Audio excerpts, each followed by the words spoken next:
Assalamualaikum warahmatullahi wabarakatuh dan salam sejahtera saya ucapkan kepada doktor dan rakan-rakan sekalian. Pada hari ini, kumpulan kami akan membentangkan tajuk PBL kami yang bertajuk Isu Keselamatan dan Kesihatan dalam Industri Pergudangan.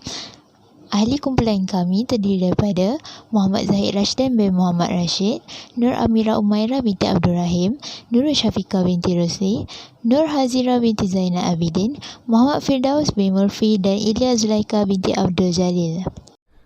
Keselamatan dan kesihatan pekerjaan merupakan suatu isu ataupun perkara yang berkait rapat dengan persekitaran maupun sistem di sesebuah tempat kerja. Revolusi dan perubahan yang diimplementasikan dalam sesebuah pengurusan sistem keselamatan itu telah menjadikannya suatu mandat yang perlu dititikberatkan oleh pihak majikan dalam mempraktikkan amalan keselamatan di sesebuah tetapan tempat kerja. Hal ini berketetapan agar sistem sedemikian dapat diuruskan dengan berkesan bagi tujuan tersebut. Menurut laman sesawang rasmi Jabatan Keselamatan dan Kesihatan Pekerjaan, aspek keselamatan dan kesihatan dalam pekerjaan merupakan suatu bentuk penyediaan sebuah persekitaran kerja yang kondusif serta pengamalan langkah-langkah berjaga yang berpatutan di mana ia bertujuan untuk mencegah individu-individu yang bekerja di sesebuah organisasi itu daripada tercedera maupun mendapat kesan kesihatan yang serius akibat aktiviti kerja yang dijalankan. Bagi tugasan PBL ini, antara objektif kajiannya adalah yang pertama, untuk mengkaji kepentingan aspek kesihatan dan keselamatan di sektor industri pergudangan, dan yang kedua adalah untuk mengkaji kesan aspek kesihatan dan keselamatan terhadap prestasi pekerja di sektor industri pergudangan. Bahagian yang seterusnya adalah bahagian metodologi kajian. Kami telah menggunakan kaedah tamu bual iaitu dengan menemu bual Encik Muhammad Syamim Izzat bin Zul Ismi iaitu pemilik syarikat Maxming Global Sendirian Berhad dan telah menemu bual 3 orang pekerja beliau iaitu Encik Ahmad Nasrin Zainul, Encik Muhammad Faizil dan Encik Azri.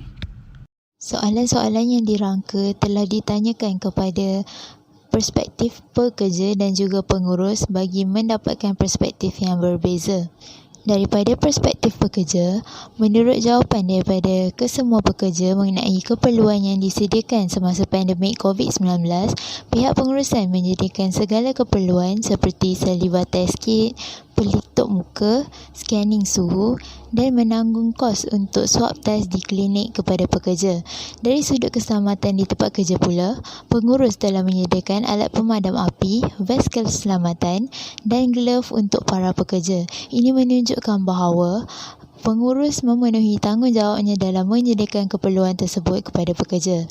Bukan itu sahaja, kawasan di tempat kerja juga adalah kawasan yang strategik kerana jauh dari pekerja juga merasakan pergudangan tempat kerja mereka ini adalah selamat dan pada fasa COVID-19 yang lalu dan hari-hari biasa juga, pengurus juga akan memberikan kebenaran cuti sakit tanpa gaji kepada pekerja yang tidak sihat serta akan menghubungi mereka untuk mengetahui status terkini para pekerja. Selain itu, proses pengambilan cuti sakit juga tidaklah sukar kerana pekerja perlu menunjukkan sijil sakit iaitu MC yang sah dan alasan yang kukuh untuk mengambil cuti. Pekerja juga memaklumkan kepada pihak pengurusan 1 jam awal sebelum masuk kerja dan memaklumkan masalah yang mereka hadapi. Berdasarkan daripada kesemua jawapan pekerja mengenai keperluan di tempat kerja, pihak pengurusan menyediakan kelengkapan yang cukup untuk menjaga kesihatan dan keselamatan para pekerja agar pekerjaan dapat dilakukan dengan selesa, efisien dan mudah. Menurut Syafiqah Amira 2017, pihak pengurus bertanggungjawab dalam menyediakan keperluan sumber kepada para pekerja untuk mencapai matlamat sesebuah organisasi. Kefahaman dan cara yang digunakan oleh pengurus dalam menguruskan para pekerja juga memainkan peranan yang penting dalam meningkatkan prestasi pekerja sekaligus dalam mencapai matlamat, visi, misi dan objektif sesebuah pengurusan. Berdasarkan kesemua jawapan pekerja, jika mereka terdapat masalah dalam pekerjaan, mereka mengatasi masalah pekerjaan mereka iaitu dengan berjumpa dengan pengurus dan meminta pendapat dan nasihat dari majikan serta mereka juga turut meminta nasihat dari rakan sekerja yang lain. Dapatan seterusnya, kesemua pekerja menjelaskan bahawa tempat persekitaran kerja mereka mempengaruhi emosi mereka. Kerana kerja mereka agak berat tetapi dengan persikaran yang harmoni, rakan kerja yang baik dan menyeronokkan membantu mereka dalam mengatasi masalah emosi mereka. Dapatan seterusnya, menurut pekerja di sana, kerja yang dilakukan pernah mendatangkan tekanan tinggi kepada mereka kerana di mana keadaan fizikal dan mental mereka terlalu penat dan hampir berhenti kerja. Tetapi membatalkan hasrat kerana gaji yang setimpal dan persikaran kerja yang menyeronokkan. Dapatan yang terakhir pula, kesemua pekerja menjelaskan kebajikan dan hak mereka sebagai pekerja terjaga dan pihak pengurusan mengambil berat berkenaan latar belakang mereka dan sentiasa mengambil tahu berkenaan keadaan fizikal dan mental mereka. Hasil daripada jawapan informan, analisis yang dapat dilakukan, hubungan sosial yang dibina di antara pekerja dan majikan amat penting dalam sesuatu pekerjaan kerana perhargaan majikan terhadap sumbangan pekerja dan keprihatinan majikan terhadap kebajikan mereka adalah dirujuk sebagai sokongan organisasi. Malah ini dapat memberi gambaran kepada pekerja bahawa majikan memberi sokongan dan pengiktirafan kepada mereka dan akan memantapkan keperluan sosio emosi mereka menurut Noridah Hafzan 2022.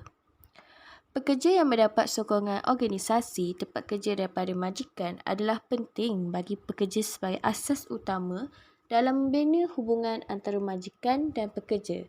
Serta asas hubungan pekerjaan di organisasi bergantung kepada polisi, prosedur dan amalan yang dipraktikkan di organisasi serta penilaian terhadap pekerja yang boleh memberi kesan terhadap sikap dan tingkah laku mereka menurut Noridah dan Hafzan 2022. Serta kesan daripada sokongan organisasi yang positif terhadap pekerja menyebabkan pekerja akan berasa bertanggungjawab untuk membalas jasa organisasi menurut Buscema Kessler Spector 2011. Baiklah, kita beralih ke bahagian seterusnya. Baiklah, soalan kepada pengurus. Soalan 1 hingga 4 merangkumi soalan berkenaan dengan inisiatif yang dilakukan pengurus bagi menjaga keselamatan dan juga kesihatan pekerja yang dijangkiti COVID-19 dan juga yang mengalami kecederaan atau kemalangan. Ringkasan jawapannya adalah pengurus syarikat memastikan keadaan tempat kerja dalam keadaan yang baik. Penyelesaian masalah telah dipatuhi prosedurnya mengikut saranan kerajaan, misalnya dalam isu jangkitan COVID-19. Swab test ditanggung syarikat, yang positif akan diberi cuti, yang negatif akan diberi cuti 1 hari sebelum dibenarkan bekerja dan sakit-sakit lain perlunya serah MC. First aid kit sebagai keperluan wajib dalam syarikat. Oleh itu, kami beranalisis bahawa adanya pematuhan keselamatan dan juga penyertaan keselamatan yang menjadi dimensi kepada prestasi keselamatan. Menurut satu kajian lepas daripada Safir Muhammad Makbul dan juga Maran Kalianan pada tahun 2018, menyatakan bahawa pematuhan keselamatan adalah tingkah laku yang wajib dipatuhi atau dianggap sebagai gelagat yang berfokus kepada memenuhi standard keselamatan minimum di tempat kerja, seperti mematuhi prosedur keselamatan dan pemakaian alat perlindungan diri, misalnya SOP. Manakala penyertaan keselamatan sebagai tingkah laku secara sukarela atau gelagat yang diperlukan terhadap keselamatan di tempat kerja secara sukarela, prihatin terhadap keselamatan diri dan pekerja lain. Menggalakkan pelibatan pekerja merupakan salah satu amalan yang menunjukkan budaya organisasi yang baik dalam isu keselamatan dan juga kesihatan pekerjaan. Penglibatan pekerja merujuk kepada sejauh mana pekerja mempengaruhi dan mengawal isu pengurusan keselamatan dan kesihatan pekerjaan. Seterusnya, bagi analisis pengurus, menurut Akta Keselamatan dan Kesihatan Pekerja 1994, Malaysia telah dikuatkuasakan sistem keselamatan dan juga kesihatan bagi menjaga kebajikan pekerja dalam organisasi syarikat. Ini juga dapat dikaitkan dengan penerangan pengurus yang menyatakan organisasi mereka sangat menjaga dari segi keselamatan dan juga kebajikan pekerja. Antara penjagaan yang dilakukan pengurus kepada pekerja adalah seperti sekiranya pekerja mengalami kecederaan semasa bekerja, pengurus akan memberikan rawatan awal serta membawa ke pusat rawatan dengan kadar segera. Kos perubatan pekerja juga akan ditanggung oleh pihak pengurus. Seterusnya, menurut Arif, komunikasi lancar apabila adanya informasi mengalir secara bebas dari bawah ke atas atau sebaliknya. Komunikasi yang lancar ini juga mampu jadikan satu bantuan kepada organisasi bagi memahami masalah kerja dan juga kesihatan para pekerja dengan baik. Ini juga dapat dikaitkan dengan jawapan pengurus yang mana pengurus mengambil berat kesihatan pekerja dari segi mental dan juga fizikal. Hal ini juga dilakukan oleh pengurus organisasi yang mana beliau sentiasa memantau dan juga mengambil tahu keadaan serta status kesihatan pekerja dengan mendengar luahan keadaan para pekerja. Secara kesimpulannya, isu keselamatan dan kesihatan dalam pekerjaan yang difokuskan dalam kajian PBL ini seharusnya menjadi suatu keutamaan yang perlu dititikberatkan oleh pihak majikan, memandangkan ia adalah sebahagian daripada sistem pengurusan keseluruhan sesebuah organisasi itu secara amnya. Tanpa penekanan yang khusus akan perkara tersebut, ia bukan saja akan menggugat aspek kesejahteraan dan kemaslahatan sejagat para pekerja yang bekerja di organisasi tersebut. Malah, ia turut berpotensi untuk menjaskan kelangsungan sebuah organisasi itu sekiranya tiada tindakan-tindakan drastik diambil kira, apatah lagi digerakkan dalam menangani permasalahan sedemikian.